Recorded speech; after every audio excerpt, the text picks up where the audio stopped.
स्वागत है आपका आरपीएससी एग्जाम्स यूट्यूब चैनल में। साथियों, आज हम वैदिक सभ्यता से संबंधित वस्तुनिष्ठ प्रश्न हल करने वाले हैं। इन वस्तुनिष्ठ प्रश्नों का निर्माण अपने राजस्थान बोर्ड की पुस्तकों से किया गया है। कक्षा 6 से 12 तक जो भी वैदिक सभ्यता से संबंधित अध्ययन सामग्री थी उससे बनाए गए हैं। चलिए साथियों, शुरू करते हैं। प्रश्न नंबर 1, 10 राजाओं का युद्ध का वर्णन ऋग्वेद के कौन से मंडल में मिलता है? साथियों, 10 राजाओं का युद्ध का वर्णन वेद पूछे तो ऋग्वेद हो जाएगा। मंडल कौन सा था? ए 10वें मंडल में, बी 7वें मंडल में, सी 9वें मंडल में, डी 3रे मंडल में। तो इसका सही उत्तर हो जाएगा बी 7वें मंडल में 10 राजाओं के युद्ध का वर्णन मिलता है।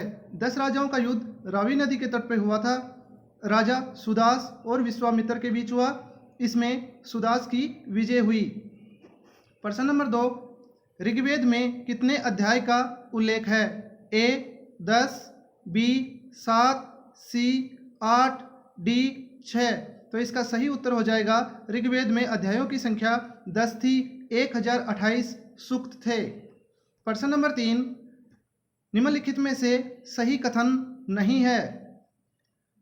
ए गायत्री मंत्र ऋग्वेद का एक मंत्र है। बी प्रत्येक वेद के 4 भाग होते हैं। सी आर्य शब्द का प्रयोग जाति के रूप में हुआ है। डी उत्तर वैदिक सभ्यता का केंद्र मध्य देश था। साथियों, असत्य कथन की पहचान करनी है तो इसमें आपका सी है वो असत्य कथन है। आर्य शब्द का प्रयोग जाति के रूप में नहीं हुआ है, ये गुण के रूप में हुआ है। आर्य शब्द जातिवाचक न होकर गुणवाचक है, तो आपका ये कथन सी असत्य रहेगा। बाकी ए देखिएगा, गायत्री मंत्र में ऋग्वेद का एक मंत्र है, बिल्कुल सही बात है। प्रत्येक वेद के 4 भाग होते हैं, बिल्कुल। संहिता, ब्राह्मण, आरण्यक, उपनिषद, ये प्रत्येक वेद के 4 भाग होते हैं। उत्तर वैदिक सभ्यता का केंद्र मध्य देश था, बिल्कुल सही कथन है। वैदिक सभ्यता का पूछे साथियों, सप्त सिंधु प्रदेश करना है। अगर उत्तर वैदिक सभ्यता का पूछे तो मध्य देश के अंतर्गत जो सरस्वती और गंगा नदियों का इलाका था वो आता है। प्रश्न नंबर 4, ऋग्वेद में उल्लेखित विशक शब्द किसके लिए प्रयोग किया गया है? ए व्यापारी के लिए, बी कुंभकार के लिए, सी बुनकर के लिए, डी चिकित्सक के लिए। विशक शब्द सही उत्तर हो जाएगा डी, चिकित्सक के लिए विशक शब्द का प्रयोग किया गया है।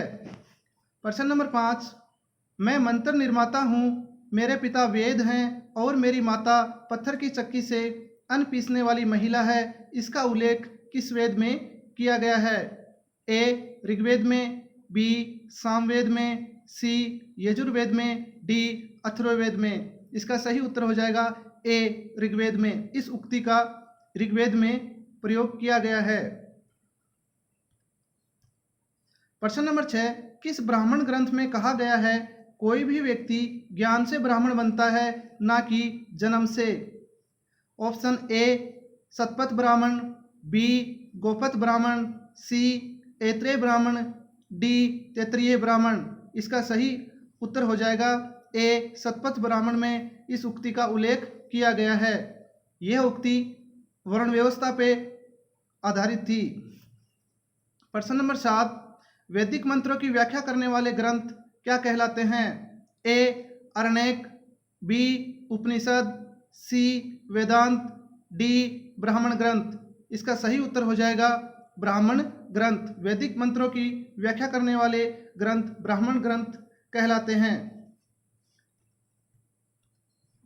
प्रश्न नंबर 8, निम्न में से कौन सा वेदांग नहीं है? साथियों, वेदांगों की संख्या 6 थी, आपसे नहीं है पूछा है। ए सूत्र, बी व्याकरण, सी ज्योतिषी, डी निरुक्त। सही उत्तर हो जाएगा सूत्र है वो वेदांगों में नहीं आता है। व्याकरण, निरुक्त, ज्योतिषी, शिक्षा, कल्प आदि वेदांग होते हैं। प्रश्न नंबर 9, निम्नलिखित में से कौन सा कथन सही नहीं है? असत्य कथन की पहचान करनी है आपको। ए ऋत का देवता वरुण को माना गया है। बी ऋग्वेद के नदी सूक्त में 22 नदियों का उल्लेख है। सी उपनिषद वैदिक संहिता का अंतिम भाग है। डी वैदिक संहिता में वेदांगों की संख्या 6 है। देखिएगा साथियों, ए है ऋत का देवता वरुण को माना गया है, बिल्कुल सही कथन है। बी, ऋग्वेद के नदी सूक्त में 21 नदियों का उल्लेख है। जी, ये कथन असत्य रहेगा, क्योंकि ऋग्वेद के नदी सूक्त में 22 की नदियों का नहीं 21 नदियों का उल्लेख है। उपनिषद वैदिक संहिता का अंतिम भाग है, बिल्कुल, इसलिए इनको वेदांत भी कहा जाता है। वैदिक संहिता में वेदांकों की संख्या 6 है। प्रश्न नंबर 10, निम्न में से सही सुमेलित नहीं है। प्राचीन नाम दिया हुआ है वर्तमान नाम नदियों के। ए, विपाशा वर्तमान नाम व्यास। बी, शतुद्री वर्तमान नाम सतलज। सी, वित्सता वर्तमान नाम स्वात। डी, गोमती वर्तमान नाम गोमल। आपको असत्य पहचान करना है, तो इसका सही उत्तर हो जाएगा सी, वित्सता। वित्सता का वर्तमान नाम साथियों झेलम नदी है। सवात जो नाम है वो सुवस्तु नदी का है, बाकी जो है वो सही हैं। विपाशा का नाम व्यास है, शतुद्री का सतलज है, गोमती नदी का वर्तमान नाम गोमल है। प्रश्न नंबर 11, कौन से वेद में कहा गया है कि भूमि हमारी माता है और हम उसकी संतान हैं? ए, ऋग्वेद। बी, सामवेद। सी, यजुर्वेद। डी, अथर्ववेद। इसका सही उत्तर हो जाएगा डी, अथर्ववेद में कहा गया है भूमि हमारी माता है और हम उसकी संतान हैं। प्रश्न नंबर 12, निम्नलिखित में से कौन सा कथन असत्य है? ए, वैदिक सभ्यता में संयुक्त परिवार प्रथा प्रचलित थी। बी, इस काल में बाल विवाह व पर्दा प्रथा नहीं थी। सी, सभा नामक संस्था आम लोगों की सभा थी। डी, जनता राजा को जो कर देती थी वह बलिहर्त कहलाता था। आपको असत्य कथन की पहचान करनी है, इसमें दोस्तों सी है वो असत्य कथन रहेगा। सभा नामक संस्था आम लोगों की सभा नहीं थी, ये अनुभवी और विशिष्ट लोगों की सभा थी।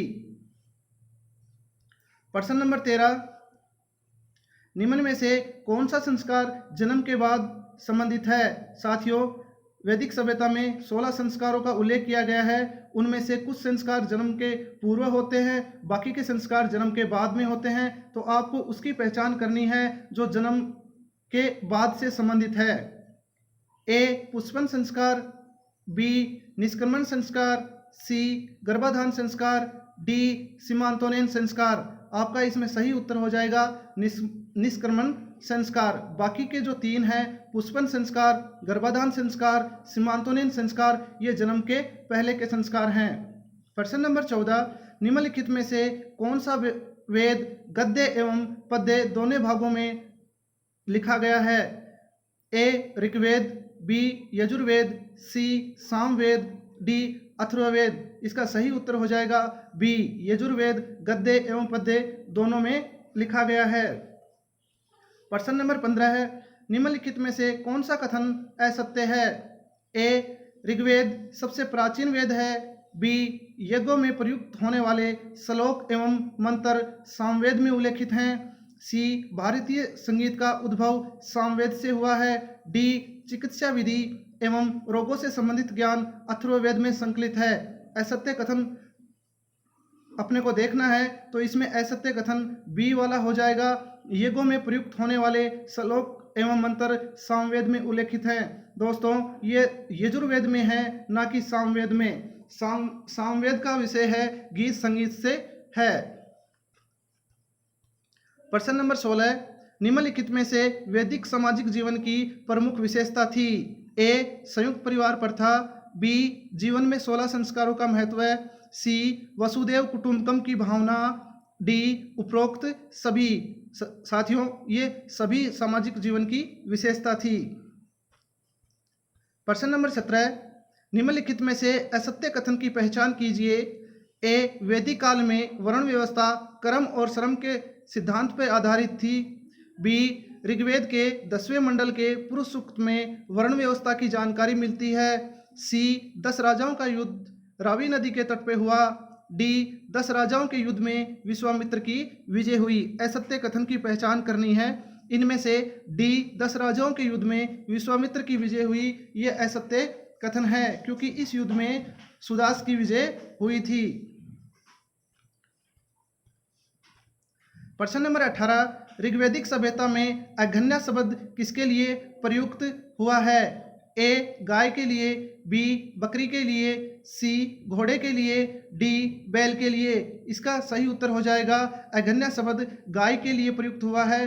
अघन्या का मतलब होता है न मारने वाला जीव। प्रश्न नंबर 19, निम्नलिखित में से कौन सा कथन असत्य है? ए आर्यों का मुख्य व्यवसाय कृषि था, बी ऋग्वेद सभ्यता में पणि शब्द व्यापारी वर्ग के लिए प्रयुक्त हुआ है, सी निष्क जो सोने का सिक्का था वो एक मूल्य की इकाई थी, डी ऋग्वैदिक सभ्यता में खिल्ले उपजाऊ भूमि थी। आपको असत्य कथन की पहचान करनी है। इसमें असत्य कथन हो जाएगा डी, ऋग्वैदिक सभ्यता में खिल्ले जो भूमि थी वो बंजर भूमि थी, उपजाऊ भूमि नहीं थी। बाकी जो कथन दिए गए हैं वो बिल्कुल सही है। प्रश्न नंबर 20, निम्नलिखित में से कौन सा सही सुमेलित नहीं है? वेद दिए हुए हैं और उनके ब्राह्मण ग्रंथ दिए हुए हैं। ए ऋग्वेद का ब्राह्मण ग्रंथ ऐत्रेय ब्राह्मण है, यजुर्वेद का तैत्तिरीय ब्राह्मण, सामवेद का शतपथ ब्राह्मण, अथर्ववेद का गोपथ ब्राह्मण। अपने को असत्य देखना है तो साथियों सी नंबर जो सामवेद है वो असत्य है, क्योंकि शतपथ ब्राह्मण है वो यजुर्वेद का ब्राह्मण है ना कि सामवेद का है। साथियों इनको अच्छे से याद कर लीजिएगा। यजुर्वेद के दो हैं, तैत्तिरीय ब्राह्मण और शतपथ ब्राह्मण। ऋग्वेद का है ऐत्रेय ब्राह्मण और अथर्ववेद का है गोपथ ब्राह्मण। प्रश्न नंबर 21, निम्नलिखित में से पुरुषार्थ का सही क्रम बताइए। ए अर्थ धर्म काम मोक्ष, बी काम अर्थ धर्म मोक्ष, सी धर्म अर्थ काम मोक्ष, डी अर्थ मोक्ष काम धर्म। साथियों इसका सही क्रम होगा सी धर्म अर्थ काम मोक्ष। प्रश्न नंबर 22, ऋग्वैदिक सभ्यता में व्रीहि शब्द किस फसल के लिए प्रयुक्त हुआ है? ए गेहूं के लिए, बी चावल के लिए, सी जौ के लिए, डी चना के लिए। साथियों व्रीहि शब्द जो है वो चावल के लिए प्रयुक्त हुआ है, गेहूं के लिए गोधूम शब्द का प्रयोग किया गया है, जौ के लिए यव शब्द का प्रयोग किया गया है, चने के लिए चणक शब्द का प्रयोग किया गया है।